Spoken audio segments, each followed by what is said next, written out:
മമതാ സർക്കാർ അധികാരമേറ്റതു മുതൽ പശ്ചിമബംഗാളിലെ സ്ത്രീ സുരക്ഷയിൽ ഉയരുന്നത് വലിയ ചോദ്യങ്ങൾ. ബംഗാളിൽ 2012 മുതലുള്ള കണക്കുകൾ നോക്കിയാൽ ഇതുവരെ ഉണ്ടായത് 1 ഡസനോളം കൂട്ടബലാത്സംഗ കൊലപാതക കേസുകൾ. പ്രായപൂർത്തിയാകാത്ത പെൺകുട്ടികൾക്കെതിരായ അതിക്രമവും നിരവധിയെന്ന് കണക്കുകൾ വ്യക്തമാക്കുന്നു. മമതാ സർക്കാരിന് കീഴിൽ ബംഗാളിൽ വനിതകൾ എത്രമാത്രം സുരക്ഷിതരാണ്? താഴെ പറയുന്ന കണക്കുകൾ നോക്കിയാൽ മാത്രം മതി ബംഗാളിലെ സ്ത്രീ സുരക്ഷ എത്രമാത്രമുണ്ടെന്ന് മനസ്സിലാകാൻ. 2012 പാർക്ക് സ്ട്രീറ്റ് പീഡനക്കേസ് മുതൽ ആർജിക്കർ മെഡിക്കൽ കോളേജിലെ വനിതാ ഡോക്ടറെ കൊലപാതകമടക്കം 1 ഡസനിലധികം കൂട്ടബലാത്സംഗ കേസുകളാണ് ബംഗാളിൽ നിന്നും റിപ്പോർട്ട് ചെയ്തിട്ടുള്ളത്. 2012 പാർക്ക് സ്ട്രീറ്റ് കൂട്ടബലാത്സംഗ കേസ് ഏറെ വിവാദങ്ങൾക്ക് വഴിവെച്ചിരുന്നു. പ്രതികളെ പിടികൂടാനുള്ള കാലതാമസമടക്കം സ്ത്രീ സുരക്ഷയിലെ പിഴവുകളിലേക്ക് വിരൽ ചൂണ്ടുന്നതായിരുന്നു പാർക്ക് സ്ട്രീറ്റ് പീഡനക്കേസ്. 2012 ഫെബ്രുവരി 5-നായിരുന്നു പീഡനം നടന്നത്. 2013 ജൂണിൽ പരീക്ഷ എഴുതി വീട്ടിലേക്ക് തിരിച്ചു പോകുമ്പോഴേ കാംദിനി ഗ്രാമത്തിൽ പെൺകുട്ടി അതിക്രൂര ലൈംഗിക അതിക്രമത്തിന് ഇരയാവുകയും കൊല്ലപ്പെടുകയും ചെയ്തു.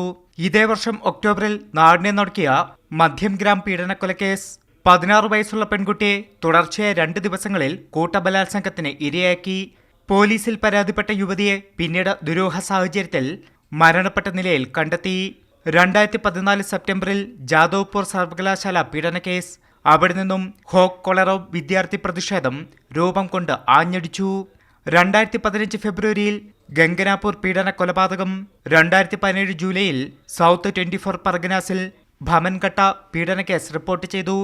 വളരെയധികം പ്രതിഷേധമുയർന്ന മറ്റൊരു കേസായിരുന്നു 2020 ഒക്ടോബറിൽ സന്ദേശ് ഖാലിയിൽ പ്രായപൂർത്തിയാകാത്ത പെൺകുട്ടിയെ കൂട്ടബലാത്സംഗത്തിന് ഇരയാക്കിയത്.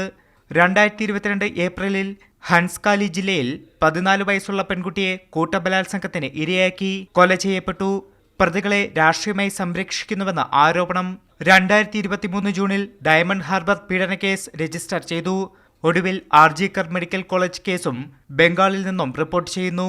ബംഗാളിൽ തുടർച്ചയായി അധികാരത്തിലിരിക്കുന്ന മമതാ സർക്കാർ സ്ത്രീ സുരക്ഷയ്ക്ക് എത്രമാത്രം പ്രാധാന്യം നൽകുന്നുവെന്ന ചോദ്യം തന്നെയാണ് ഈ കണക്കുകളിൽ ബാക്കിയാവുന്നത്. മമതാ സർക്കാരിൻ്റെ സ്ത്രീ സുരക്ഷ ഇങ്ങനെയെങ്കിൽ ആർജിക്കർ മെഡിക്കൽ കോളേജിലെ സംഭവം അവസാനത്തേതാകില്ല. ദില്ലിയിൽ നിന്നും വിഷ്ണു തലവൂർ.